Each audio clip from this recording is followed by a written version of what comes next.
1976, and the first batch of cadets arriving at the beginning of July. And for the amazing mix of uniforms, you can see that this was just prior to the new uniforms being introduced. We were wearing whatever we could find, I guess, at one point.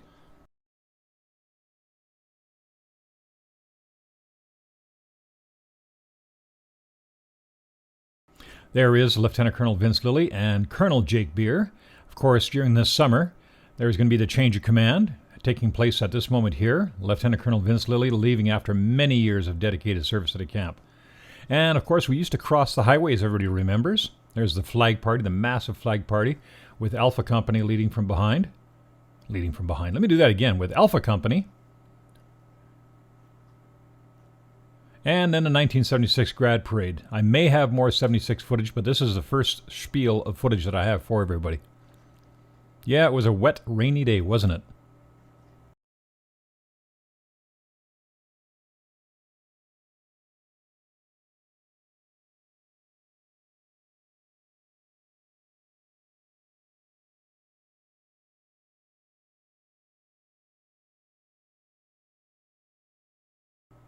The cadet parade commander was Alex Melchinsky. You can see here standing in front of the Jeep, or about to get in a Jeep. The reviewing officer was Rear Admiral A.L. Collier, DSC CD, Commander of PAC Region, another Second World War vet.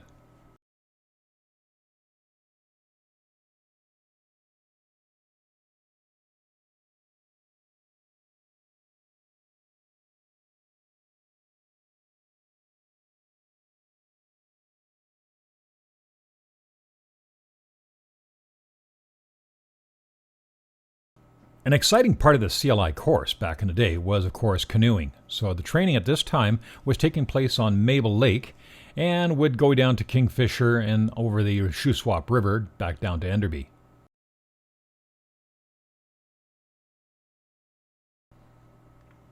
Here the instructors are demonstrating how to do a self-rescue with your canoe. I think we all did it at least once.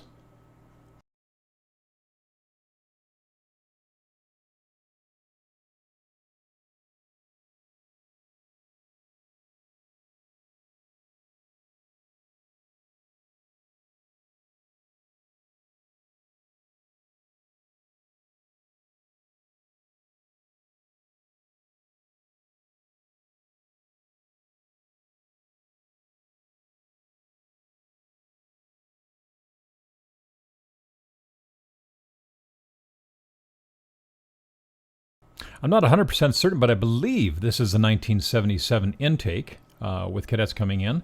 There's a few faces here that might be recognized. Of course, the veritable deuce and a half and your barrack boxes being thrown in. Again, the uniforms were still being sorted out. The staff cadets, or NCO calls at that time, were wearing the blue work dress uniform, or the blue shirt work dress uniform. A Friday night parade, crossing the highway. It's too bad there's no sound. I would love for there to be some sound of this because, well, the band.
And now we're into 1978, and this is up in the rifle range.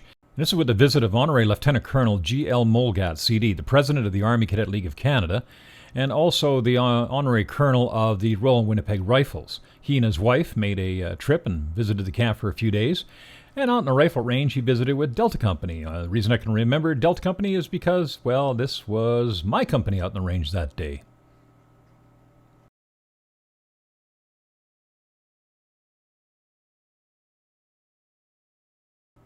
Colonel Beer was sharing with the Honorary Colonel all the cadet training and such. I spoke with Colonel Beer years ago before he passed away, and he said that this was his favorite tasking, his favorite job in the military. He'd had a long career starting in the 1930s, Second World War, Korean War, right up to commanding a artillery regiment. He said commanding the cadet camp was his favorite experience. And you can tell he's just happy, smiling, and just loved working with cadets.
Here's Major Harry Bell helping out Mrs. Molgat so she can have a bit of an experience of what it's like for the cadets to do exercise Rambler, complete with pack.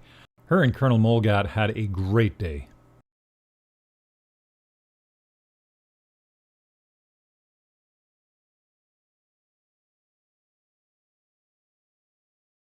Here's a wee snippet of the swim meet at Cal Beach. And that was the Bravo Company flag flying or walking by there just a moment ago.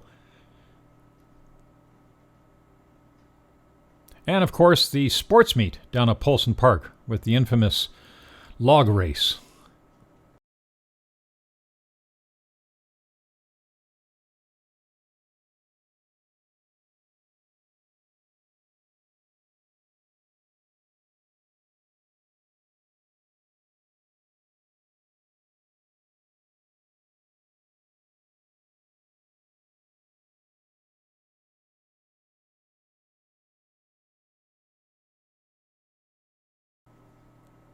The drumhead service, held on a Sunday towards the end of camp. Everybody attended.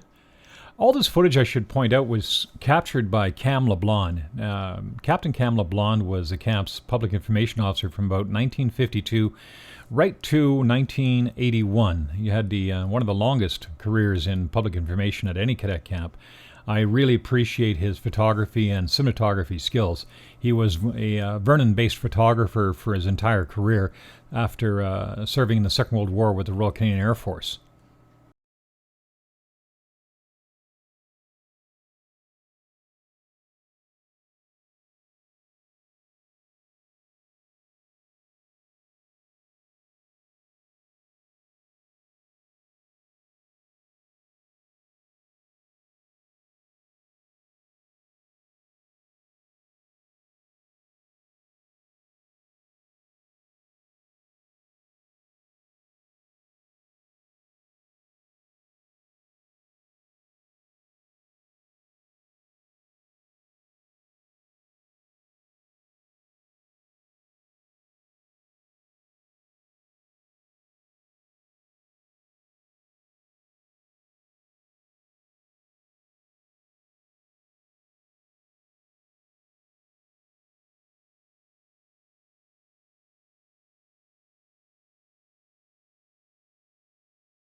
The camp flag, as all flags in Canada, were at half-mast at this time and after August 6, with the passing of Pope Paul VI. The British Army's Royal Inniskillen Dragoon Guards visited the cadet camp that summer and put on an amazing performance. The regiment was training at Battis and Suffield that summer, and the band came out to see our cadet camp.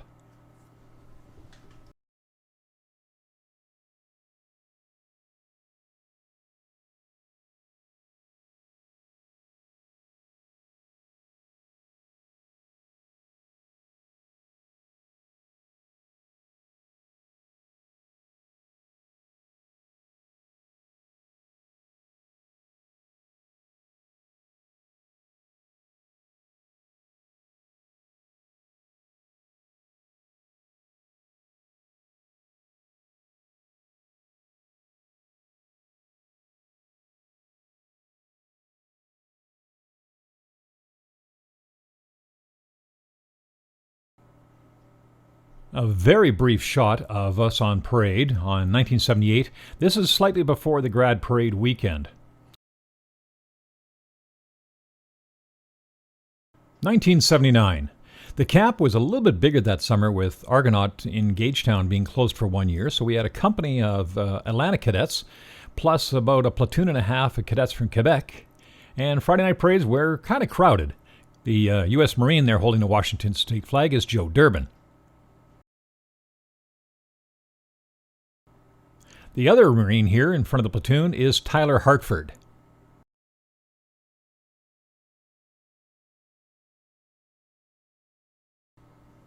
Again, it's too bad we don't have sound, but if we had sound right now, we'd hear the transport trucks rumbling down the highway with their Jake brakes slowing down and people honking their horns at us, and we could just hear the birds off in the distance and smell that nice warm Okanagan air.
Still in 1979, we're back on the rifle range with the FN.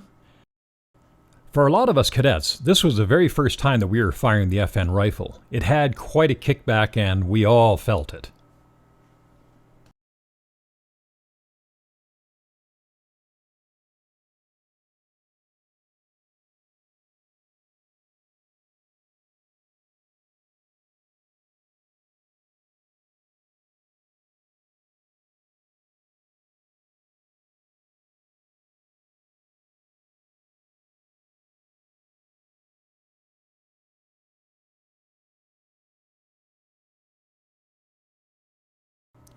By 1977, the Whitewater program was shifted from Kingfisher and the Shuswap River to the Thompson River between Sabinal and Ashcroft, and in 1979 it was well established. This was a little more challenging of a river, as anybody can attest to. That said, it was an amazing 4-day escape from the camp. We stayed at Juniper Beach, where we set up our hoochies, and for 4 days it was just canoeing, nice clean air. Of course, you'd hear both the CN and CP trains as both main lines were along the edge of the river, but we didn't mind. It was fantastic. The rapids were quite significant, especially on the final day as we approached Ashcroft. As you can see here, this is starting to get rough, and, well, I think we all enjoyed it.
"1979 was a pretty big summer, being the 100th anniversary of the Royal Canadian Army Cadets. As a result, the Vernon Cadet Camp was given the freedom of the city from the city of Vernon.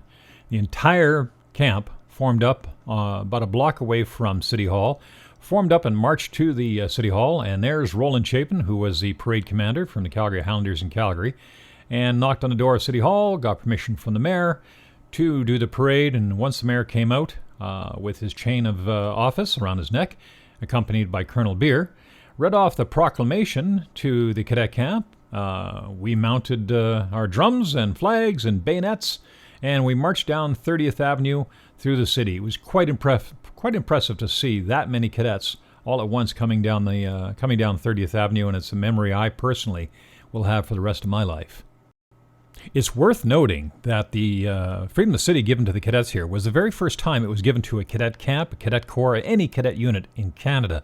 It was quite something else. Now, celebrating the 100th anniversary, we can see why. The proclamation itself is preserved in the combined mess at the camp and can be seen up there. It's quite something to look at and absolutely beautifully done.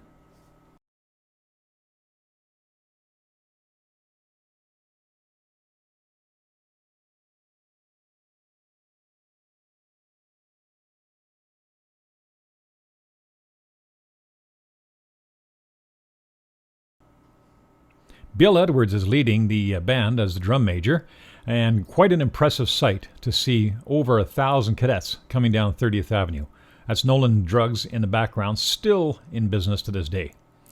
The mayor had a reviewing dais on the street, and we marched all the way down to the Safeway, blocking traffic for about 15 minutes.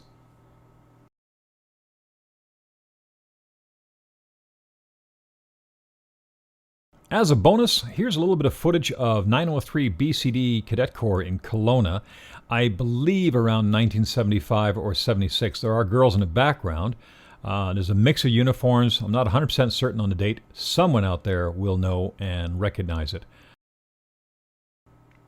I hope you folks have enjoyed this 4K restoration of this wonderful old footage that we've managed to save over the years. Help me out and let me know if you guys like it, and if we can add names to any of the faces. Thanks again. We'll do more of this if I can.